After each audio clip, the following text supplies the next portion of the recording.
Hey students, I got a great question from a hard problem here, and let's work through it. It's from the harder book, the University Physics of Chapter 12, but it fits in here with our magnetism of Chapter 22. And so it's number 32, and I printed it here because they have a nice three-dimensional diagram, which I'm going to kind of adjust and look at it in 2 dimensions.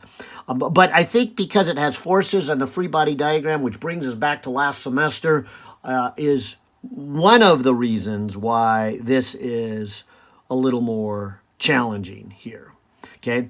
And so we're going to need to put together both last semester with our Newton laws of motion and all those free body diagrams, together with the new stuff, which is the magnetic stuff here. So let me go ahead and maybe get started by leaving this picture, but down below it, let me also draw kind of a cross section. So imagine me standing over here looking at these wires. And so this wire right here would look like a little circle coming towards me. And I'll put a little dot to represent the current is coming towards me. And I'll just put a little I.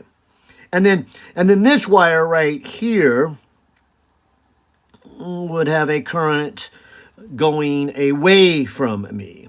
And I'll put a little I for current. And they seem to indicate it's the same amount. Let me just read the problem. It says, 2 long parallel wires are hung by cords of length 5 centimeters. All right, I'll pause there. So these are 5 centimeters long, as shown in the accompanying figure. Each wire has a mass per length of 30 grams per meter.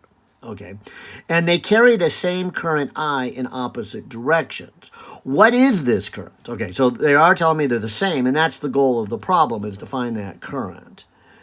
If the cords hang with 6 degrees with respect from the vertical. So if I drew a line straight down, this right here is 6 degrees. I guess also, here is also 6 degrees. Now, in this figure, I guess it would look like this, that the supporting cord would go up like this, and you would have 6 degrees. And the same thing here, 6 degrees, and a length of 5 centimeters, okay? And so this could be helpful here because the stuff that's related to our new chapter is, well, why do they even push out? Why do they, repel here? And so if you take a look at, say, this wire, it will make a magnetic field around it. And let's use one of the right-hand rules for that. And so if I take my right hand here, and I pretend like I'm grabbing that wire, and I then point my thumb in the direction of the current, so this is coming out, my fingers would represent the field. And so if I draw that field in green, I would say that there is a magnetic field in a big circles around it. Now, what I'm interested, though, is how does this wire here affect this one? And what I drew here doesn't really show that. So let me draw another one. Let me draw the field when it is the distance between these two. So maybe coming out to about this distance here, there would be a magnetic field. That's a terrible circle, forgive me. But what I want to kind of indicate here is that there would be a magnetic field, so put a little B here, pointing upward at the location of this wire.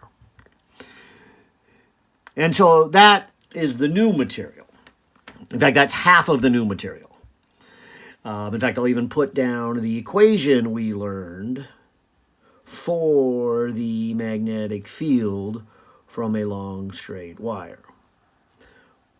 And so this is the permeability of free space, this is the current, and this is the distance away. So this right here would be the R. Okay, now, the second thing we learned here is that if you have a current in a magnetic field, and that's what we have, there would be a force on it.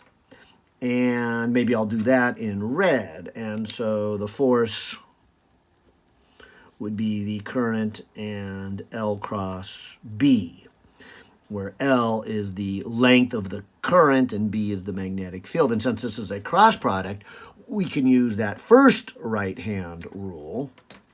And there's different ways of doing the right-hand rule.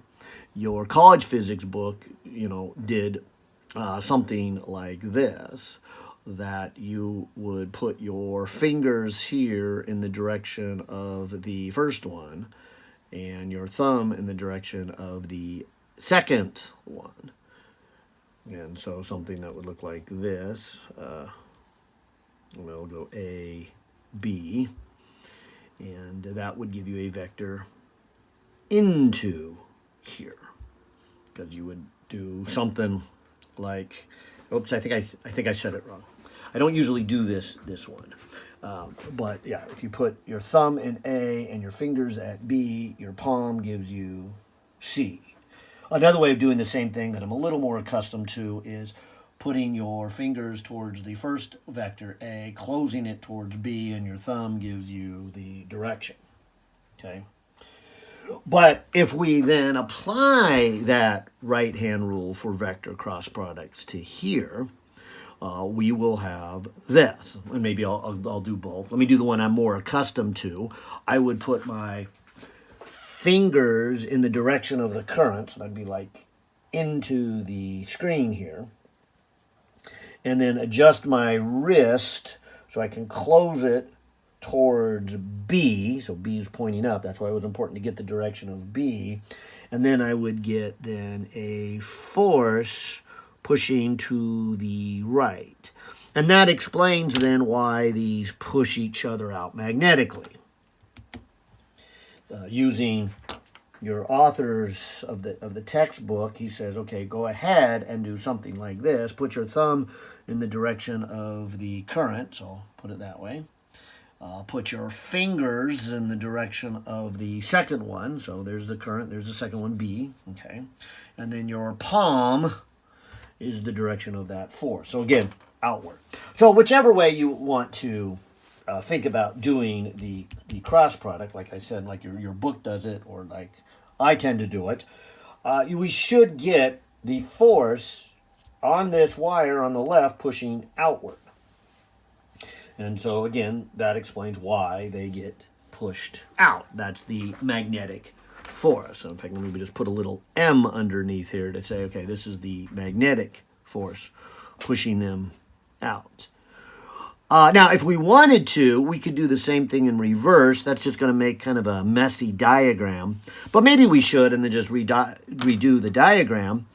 But if you look then at the currents, let's see, I don't think I have enough colors here. I used blue and green and red. Now here's a black. I don't know if black's going to be much different. But what I would say here is the magnetic field from this wire at this location would look something like this. I'll use that right-hand rule for getting the direction of the magnetic field. And so for this wire, I'll put my thumb down, since that's the direction of the current, and you'll see my fingers spin around or point around in a clockwise direction. And so over here, I would have a magnetic field that is upward on this current, and it's created or from this current. And then if I do that same kind of right-hand cross product thinking, and I put my thumb in the direction of this current and my fingers in the direction of the magnetic field, my palm points outward, and so there would be a magnetic force outward on this wire coming from the magnetic field from this one. So in other words, both of these wires push outward. Now, it's kind of a waste of time to do both of them, because we already know from Newton's third law that if this first one put a force to the right, then the second one makes an equal and opposite force to the left. And so we can just invoke Newton's third law of equal and opposite, and we don't have to go through all that. But maybe it was good to see it a second time, because the two pieces that are new to you and kind of hard are this, that each wire creates a magnetic field according to this equation, and using one of the right-hand rules to get its direction. And then also there would be a force on that wire based on this equation, which again is our right-hand rule for vector cross product. So we've got two right-hand rules going in here, and so we've got a lot going on magnetically. And that's just half the problem, because then we've got the other half of the problem, which is taking us back to physics 110 and Newton's laws and the free body diagrams here. All right, so hopefully that made sense. Let me kind of redraw that here. So let me come over here and say, all right, so I've got this wire coming down and current is coming out. I've got this wire with currents. Bummer. To make it look the same, sorry. Current comes in. Yeah, it'll look like that. And current comes out. Okay. And let me not draw the magnetic field from each of them. Let me just jump to the chase here and say, all right, we decided that there would be a force, a magnetic force, which we're going to ultimately have to calculate based on this, pushing this wire to the right. And that was the main part of this problem, really, was to show that these two wires push out. We also showed that there would be a force pushing to the left, equal and opposite, but I'm not even going to focus on that wire. I'm just going to do a free body diagram for this wire. So there's the magnetic force. Now, we might as well draw the other forces, and I'll draw them in red. There is the gravitational force, mg, and this is the part that I was saying we need to go back to physics 110, and then there's also the tension in there. And so these are the three forces. If you remember doing physics 110 with me, I would like to say this, that you need to add up all the forces, but to do that first, you want to do a free body diagram. And so one of the forces is clearly gravity. And back in physics 110, I said, it's a force of gravity plus everything that would be touching it. So that would be the string. Now that description needs to go a little bit further, because magnetic and electrical forces are like gravity. They don't have to actually touch. So this wire doesn't actually touch it, but it does put a force on it, and it's a magnetic force, and we need to know its direction, and that's where these two steps come into play. One being this equation, which is what is the strength of the field created by the first wire. And then, of course, then how much force is on this second wire, calling the right one the second wire and the left one the first wire. All right, so that's my free body diagram. Now, again, maybe doing a little bit more work about this magnetic force, which again is the crutch of this problem. Let's put these two steps together, because this is saying that the value of the magnetic force, and I'll just do magnitude of it. I already did the right-hand rule stuff to give you the direction. And so this would be the current times the length of the wire times the strength of the field times the sine of the angle between the wire and the field. So I'm going to put current here, and I'll put length of the wire there. This magnetic field is why I grabbed this out of the hat, right? This is then mu I over 2 pi r. And so that's the strength of the magnetic field. Now, notice for this problem that technically this is the current for the right wire, and then this is the field which is created from the left wire. But for this problem, these I's are the same, so I won't bother to put current 1 and current 2 on there. But you're going to see an equation that you could have just copied out of the book that your author worked out, and he labels it as current 1 and current 2, just in case these were different currents. But before I get that far, we need to do this next step, which is the sine of the angle, and that's why this earlier picture was important, that I said the magnetic field from this left wire at the position of the right wire is upward, and the current is going in, and so that's a 90-degree angle. It would be like this angle right there, 90 degrees. And so that's why I'm going to put here sine of 90 degrees, which fortunately is just equal to 1, which then kind of goes away. And so what I get here in the numerator is mu naught times L, excuse me, times I squared over 2 pi r.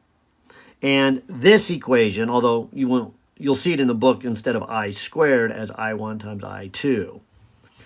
And of course, R, let me indicate, comes back to this equation, which is, how far is the right wire from the left wire? So it's this distance here. So this right here is R. And so more on that discussion in a moment. Now, if you're doing the homework problem, you probably don't need to derive this equation. And so I hope I didn't spend too much of your, valuable time here being concerned about this, because, there is this equation, if you will, that you could have just grabbed. But it's probably helpful to see where it came from. It put together actually some pretty, advanced ideas and topics. And so, like I said, hopefully it makes sense here. Now, I'm going to come back to this in just a second, but we still have this, what I'll call the hard part to do, which is really to come back to physics, 110. And so let me kind of do the same procedure that I did in Physics 110, and that is split the paper in half and say if we're in equilibrium, that means we have no acceleration in the x direction, but we also have no acceleration in the y direction, because remember, if you add up all the forces, it has to equal to mass times acceleration in that direction. And same thing here in the y direction, you have to get mass times the acceleration in that direction. And this is designed to be at equilibrium, so it's equal to 0. And so all the forces in the x direction have to add to 0, and actually all the forces in the y direction have to add up to 0. And so if you come back up here to this free body diagram, and you look at the x direction here, and I'll just kind of put in my diagram. Remember, they said this was 6 degrees. So it might be better to put right here 6 degrees. The x component of the tension would be the opposite of this 6 degrees. So it would be a sine function.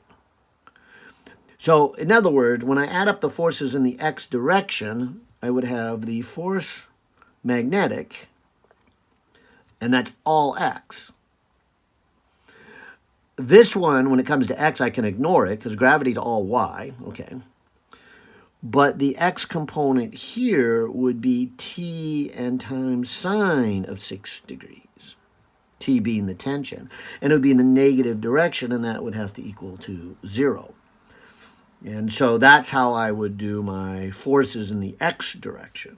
And likewise, for the y direction, if I add up all my forces in the y direction, you can see that there is a component of the tension. It would be the tension T, and it would be the part that is adjacent to the 6 degrees.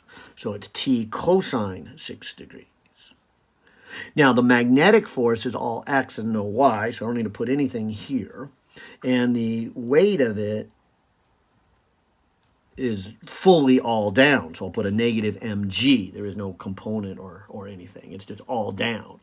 And that has to equal 0.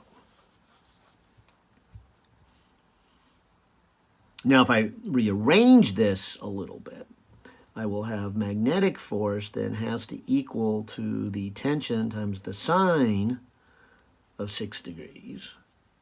And this one says the tension times cosine of 6 degrees has to equal to mg.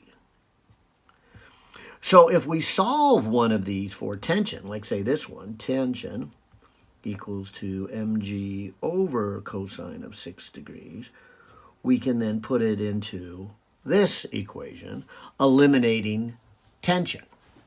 That would be good because we, ultimately are trying to find the current, and the current is buried in the magnetic force. And this is kind of a long problem, so maybe I better put page 1 there, and then move forward into page 2, and say, okay, let me actually do this step. Let me put the tension into here. So this is going to be the magnetic force equals, and in place of tension right here, I'm going to put mg over cosine of 6 degrees. And then let me not forget that sine of 6 degrees. In fact, let me simplify it a little bit, because this then becomes mg tangent of 6 degrees. Okay. Now, if you also remember the magnetic force we did back here on page 1, we got this crazy thing. So let me put that in. So this would be a mu naught times the length of the wire times the current squared over 2 pi r equals mg tangent of 6 degrees. Now, I think we know everything, kind of. Even this can be a little bit of a tricky part. For example, you might say, well, we don't know the length of the wire, and we don't know the mass of the wire. And although that's true, if we merge them together,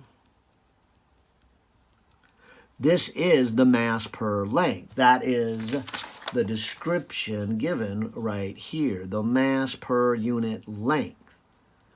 So although we don't know them individually, we know the quotient. So that's kind of nice.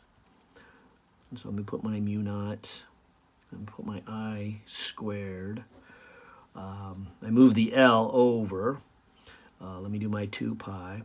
And let me pause here with the R, because again, this R isn't directly given.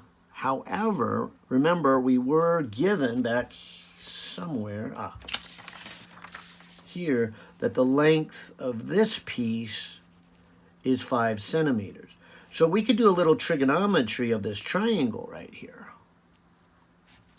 and get this length and then double it.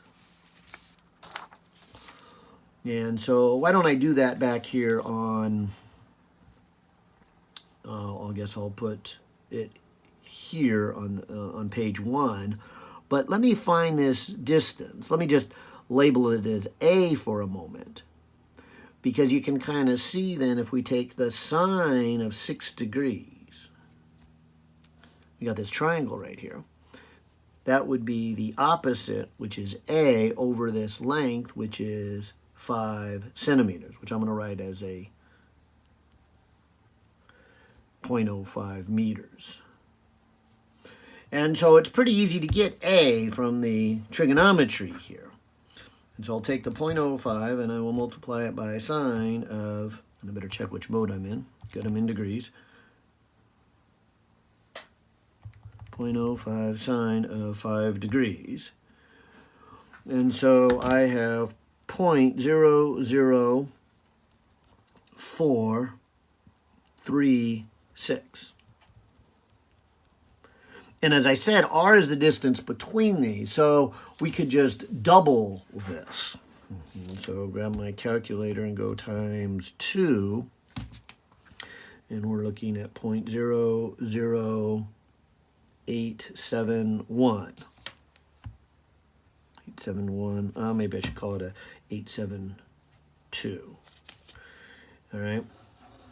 So we do know what r is indirectly. And so let's come back to our page 2 and put that number in here, 0.00872.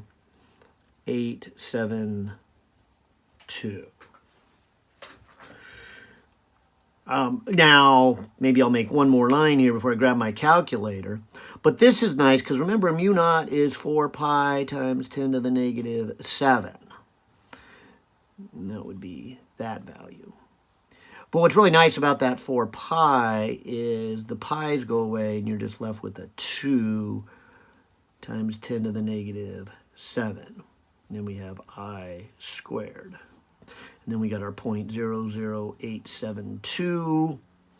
And then also, I want to put in this, and if you remember from the problem, it's the mass. And we got to be careful with our units here. This needs to be kilograms. So I'm going to put this as 0.030 kilograms per meter. Okay, so that's the mass per unit length. And then G, of course, is 9.8, and tangent of 6 degrees. I'll just use my calculator for that in just a second. Okay, so finally, we can get to the current. And so you can totally see why this is a hard problem. I mean, it's got the two new stuff that's hard. You got to put together getting the magnetic field and the force from a magnetic field, or a force on a current in a magnetic field. And so that's the new stuff. But then you have to go back and do all your old stuff with your free body diagram. All right, so finally we're, I think, here. And let's go ahead and put this in. So right here, 0.03 times 9.8 times the tangent of 6 degrees. And I'll just imagine moving this to the other side. So 0.00872. I'll also kind of imagine dividing by 2 times 10 to the negative 7, and then I'll hit enter. And so that would be I squared. So now, if I take the square root of the answer, Vans, I love it. Oh, I get 36.7 amps. So, hopefully that helped. Long problem, good problem. Take care.